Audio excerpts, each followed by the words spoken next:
Newton's three laws of motion are everywhere in our world. These three laws become evident as Daniel and Gorgon play in Daniel's backyard. First, Daniel decides to play with his ball on the playground, but as he sets it down on the slide, he realizes it's not moving. Move! Move! Why isn't it moving? This is due to Newton's first law of motion, which states that an object at rest tends to stay at rest unless acted upon by an outside force. Oh, so if I push it, it'll go down? Indeed. Stop! Stop!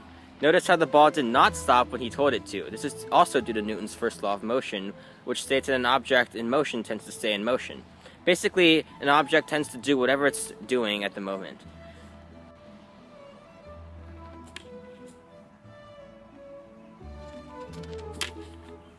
Why did the big ball knock it down, not the small one? See, in here, Newton's second law of motion is in action, which states that the net force equals the acceleration times the mass.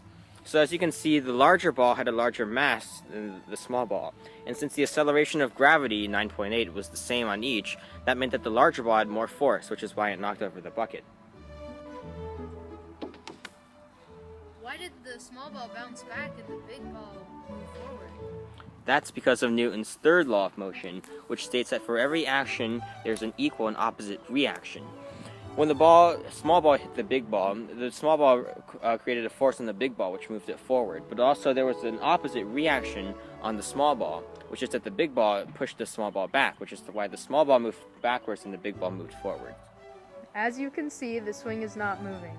This is because Newton's first law states that an object in motion stays in motion, an object at rest stays at rest unless acted upon by an outside force.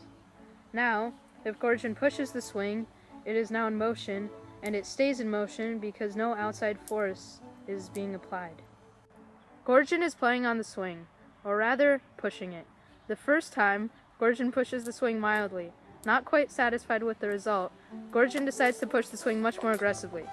The second time, the swing went much faster. This because Newton's second law states that force equals mass times acceleration, and the mass stayed exactly the same because nothing was changed on the swing. And since force is directly proportional to acceleration, they were both increased. Daniel decides to push the swing too because it looks like so much fun. So he walks up to the swing and pushes it with all of his strength. Whoa, as you can see, when Daniel pushed the swing, he stumbled backwards. This is because of Newton's third law of motion, which states that for every action there's an equal and opposite reaction. So when Daniel pushed the swing pushed back, which provided the opposite reaction and caused Daniel to stumble. Okay, so now Daniel's playing with cars on the trampoline. And the car right now, like the swing and the ball, is not moving because there's no outside force acting upon it. And now as Daniel pushes it, it kept moving because of Newton's first law, an object at rest stays at rest and an object in motion stays in motion, unless acted upon by an outside force. Daniel, our ever innovative friend, now decides to drop toy cars on paper towels. So first he drops this plastic toy car on the paper towel. And then he drops the metal toy car on the paper towel. Okay. The metal car tore through the paper towel, whereas the plastic car did not. This is because of Newton's second law of motion, which is that force equals mass times acceleration.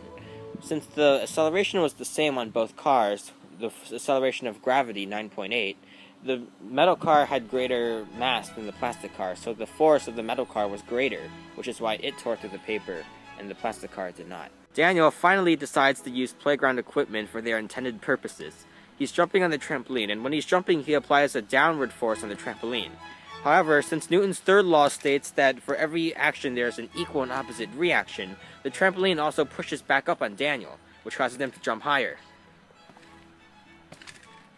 Today we showed Newton's three laws of motion by using playground equipment to unintended purposes.